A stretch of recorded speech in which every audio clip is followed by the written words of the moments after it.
Have you ever been playing Left 4 Dead and come across something strange, something you can't quite explain? From bizarre fates to interesting whereabouts, in today's video I have some more unsolved mysteries of Left 4 Dead 2. You guys really enjoyed the first video, so I thought I'd make another one. Check out the description if you haven't seen the first one, but you don't have to see them in any particular order. If we hit 1,000 likes, I'll be posting some baby bunny pictures to my community tab, so subscribe and you'll see them as soon as I post them. Lastly, I have a community Discord where I play almost every other day with the people in there, so go ahead and join it if you'd like to chat with me or just hang out. But without further ado, let's begin.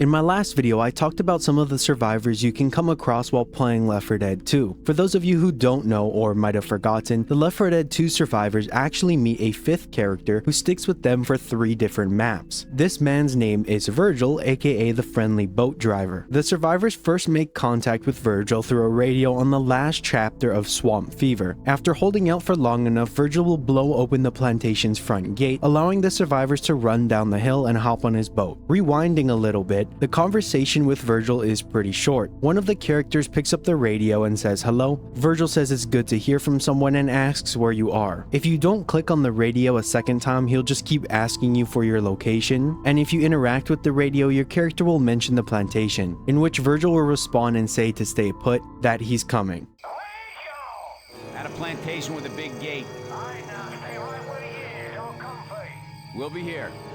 Fast forwarding to when you actually jump on the boat, if you look at the side of it or on the front of it, you can catch its name, which is the Lanyap. Trust me, that's how you pronounce it. I had to search it up for this video. Once on Virgil's boat, he takes our survivors to the Hard Rain campaign, dropping them off by one of the many burger tank restaurants, all because he's running out of gas. As the survivors hop off the boat, they realize they forgot their guns, either along the way or back at the plantation, but someone must have left them. There's no need to worry, however, as the nearby burger tank is equipped with some decent guns, heals, and other items. With only one objective in mind, getting gas, our survivors make their way to the gas station halfway through the campaign. Once there, they double back to the restaurant and flip on the burger tank sign to signal Virgil through the heavy rain. After defending themselves on the rooftop of the burger tank, Virgil arrives just in time to pick up our protagonists. Our protagonists probably debate on where to go until someone suggests the military. But how would they reach the military? Virgil probably knows they're currently or have just gotten done evacuating New Orleans, Louisiana, as he frequently travels the area and is always on the radio. So that's where he takes them. The last we ever see of Virgil is at the very beginning of the parish's campaign, where he mentions he's going to try and help more people right as he drops our survivors off on the docks. Now, with all the important background information out of the way, I can finally talk about the mystery that is Virgil's fate, as we don't have any concrete evidence to explain what happened to him. However, by analyzing some details, we can begin to piece together his possible ending. The first and biggest question is, how is Virgil even alive? We know that in the Left 4 Dead universe, you can either be a carrier or not. Virgil had spent multiple days with our survivors and didn't show any signs of turning. The green flu can turn people in a matter of minutes, like we see with the guy in Death Toll. There's no doubt in my mind Virgil's immune. If you need further proof he's immune, look no further than the helicopter pilot at the end of No Mercy's campaign. Our carriers get into his helicopter and infect him, which causes him to turn and eventually crash the helicopter at the beginning of Crash Course, hinted at by an interaction between Zoe and Francis, with Francis poking at Zoe mentioning she shot the pilot, with her responding that he was turning. So now that we can all agree Virgil is immune, where does he end up? I've seen a few people mention he ends up in the shipyard that the survivors pass through in the sacrifice. However, there's a little bit of a timeline conflict there. I truly think he just ends up helping as many people as he can. There's many meanings out there for the name Virgil, but one of them I found says that it means pure of heart, which is very true to the Virgil we see in Left 4 Dead. There is a sad reality to Virgil though. If he is a carrier, he probably kills a lot more people than he saves, picking up non-infected individuals only to infect them with the disease and dump them off somewhere only to succumb to the infection later. Virgil is never seen leaving the inside of the boat, so it's possible he doesn't infect any of the people he picks up if he quarantines himself. But that would imply he knows he's a character, which isn't impossible, but I want to know his fate so badly. Does he go out with a whimper? Does he save hundreds? Unfortunately, due to the lack of concrete evidence, the true fate of our friendly boat driver might remain unsolved forever.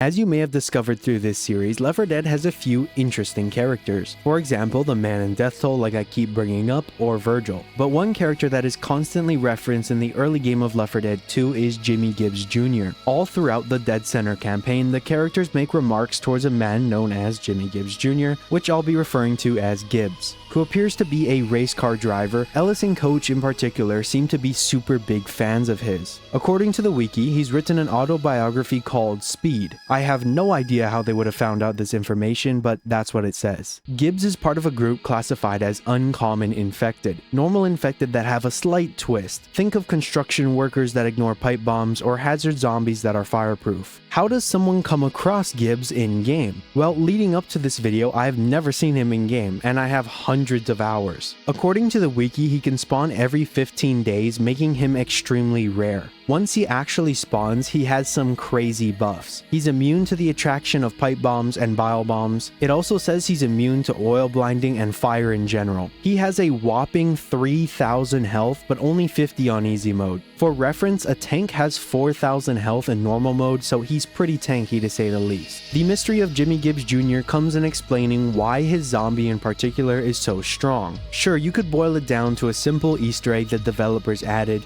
and you'd probably be right. But like with the Charger of Swamp Fever from my last video, this is an asset in-game, with the characters actually being able to interact with it. If it was some throwaway reference in a file or something like that, then it wouldn't be worth mentioning. But since he exists in-game, there has to be some in-universe reason for his abnormality, and that's what I want to try and answer. One of the other biggest mysteries is his spawning conditions. Other than being an Easter egg, what's an in-universe reason why he could be so rare? We know he's not attracted to bile or pipe bombs, so it's possible his hearing might be dampened. Let's assume there's multiple groups of survivors coming through the mall, just a thought experiment. Well, he might just not notice them and be somewhere else in the mall, hidden behind one of the many rooms. Even though the survivors make a bunch of noise in the form of gunfire and grenades, he doesn't show himself. In the rare occasion he wanders into the atrium, he makes eye contact with whoever is there, and that's how he appears. As for his health, trying to explain this using in-game logic is difficult, but let me try. It's possible he has a specific strand of the green flu virus that makes him so tanky. We know the green flu mutates constantly, so it's possible Gibbs has a version of the green flu that's specific to him. Maybe this version thickens his skin like the tank, but because he's wearing his outfit all the time, you can't really see it. This is why I love this series, because although there are out-of-universe reasons for everything, trying to find the in-universe ones is what takes more effort. Although I can speculate on the strangeness of our friend Jimmy Gibbs Jr., the true source of his oddities might have to remain a mystery for now.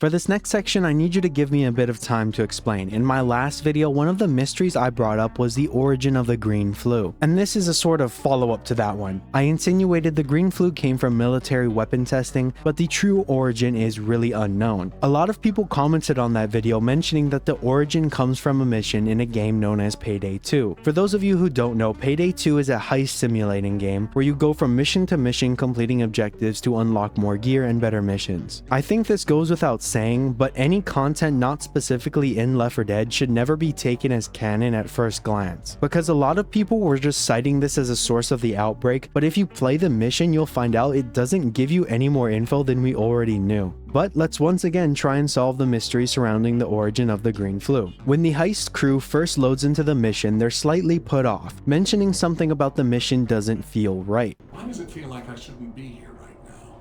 Fuck it. You here, ain't you? You're right where you're supposed to be, Duke. Something about this job ain't right, man.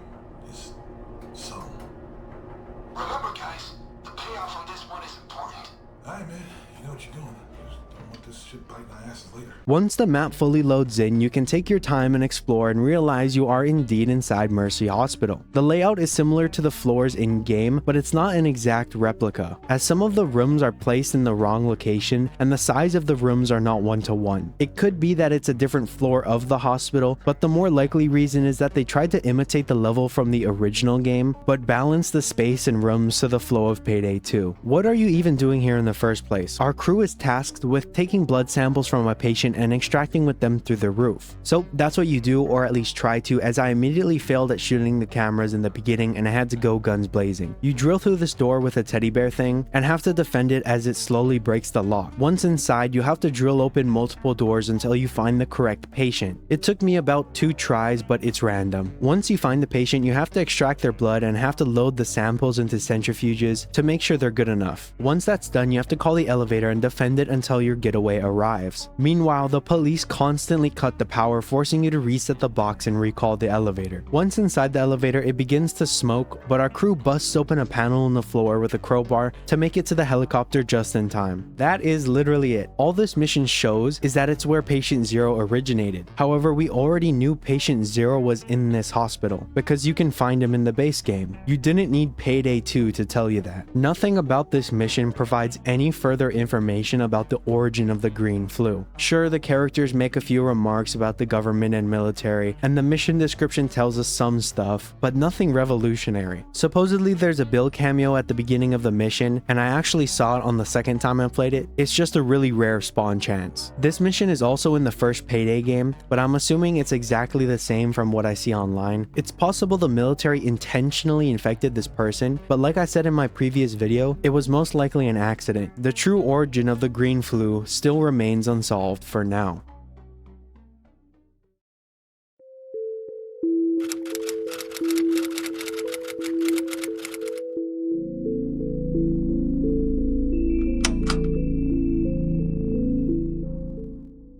Since we talked about Left 4 Dead content in the Payday franchise, I asked myself, is there any other game that has content from Left 4 Dead in it? And there actually is, in a game known as Dead by Daylight. You might remember earlier that I said if something isn't in the original game, it shouldn't be taken as canon. But I gave Payday a fair chance, so I want to give Dead by Daylight the same spotlight. I've played around 200 hours, but my friend Scooby Jew, also known as Eli Bottle Sniffer online, is a GOAT at Dead by Daylight, which I'm going to refer to as DBD from now on. Let's get into the actual mystery. That is Bill's fate. Left 4 Dead veterans will immediately tell you we already know what happened to him, that he died at the end of the Sacrifice campaign, and you can even spot his body when playing the passing as the Left 4 Dead 2 survivors. But what if I told you there was a chance that despite everything you know, he's still alive? It's gonna require a lot of stretching and crackhead takes, but hear me out. DBD's matches are tied into the lore, where the characters are pulled from their universes to compete in trials against something known as the Entity.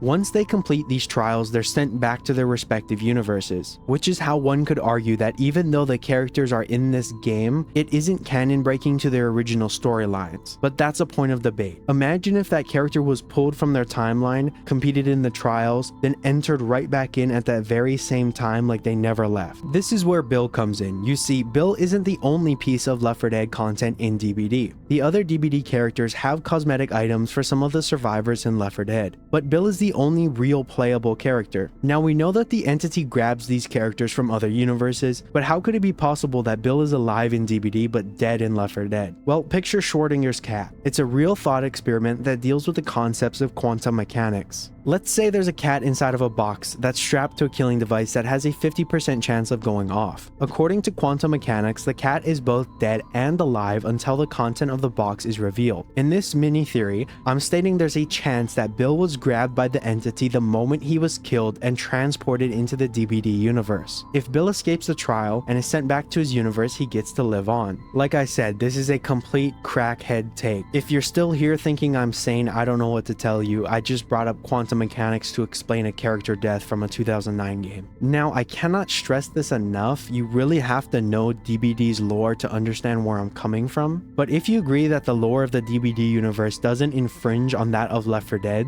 then Bill is still alive. But if you take the same approach as Payday, this is nothing more than a cool thought experiment. Is Bill alive? Is he truly dead? What's his true fate? That mystery might be deeper than you think.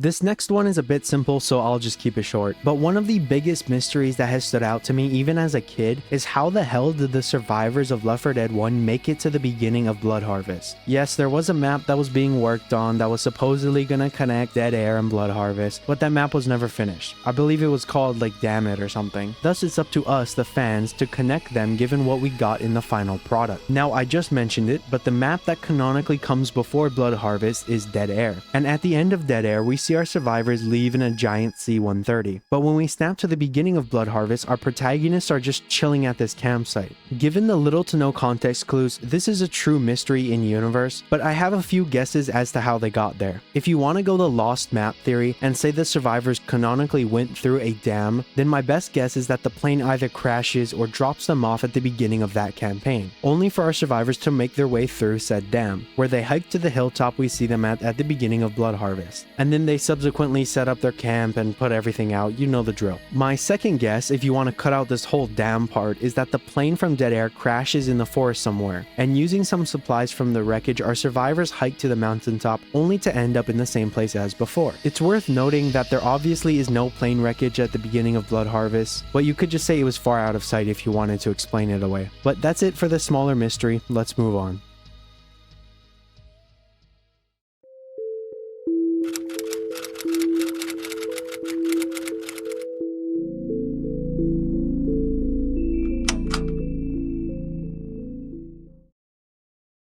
I was playing a Japanese map called Yama with my Discord community, which you should join by the way, and it made me wonder about the rest of the world. The mystery here is pretty simple, but has the infection reached other parts of the world, specifically other countries outside the American continent? Is there any evidence? Has it already happened? How could it be transported? All questions I aim to tackle. Throughout the course of the Left 4 Dead campaigns, the original group of survivors make their way to a map called Dead Air. I talked about this briefly earlier, and if you're watching this far, you probably know what this campaign is, but it's essentially an airport with the final chapter actually being on a runway. When our survivors arrive at the finale, a giant plane crashes right before their eyes, and as they look to their right, they notice just how many planes have crashed, which is no doubt due to the infection. This proves what we probably could have guessed, but the infection has made its way onto different planes. Now, just because an infected person was able to hop on a plane, that doesn't necessarily mean the infection is obviously in other parts of the world. It takes a bit more thinking than that. Let's say our passenger plane can hold about 200 people. The infected would have to get on the plane the moment it took off, or everyone would be infected, most likely causing the plane to crash into the ocean or never even leave the runway. We know from the events of the game and writings on the walls that people can turn in a matter of minutes. So having even a little bit of the infection stay on a flight for hours without causing any problems is a bit outlandish to me.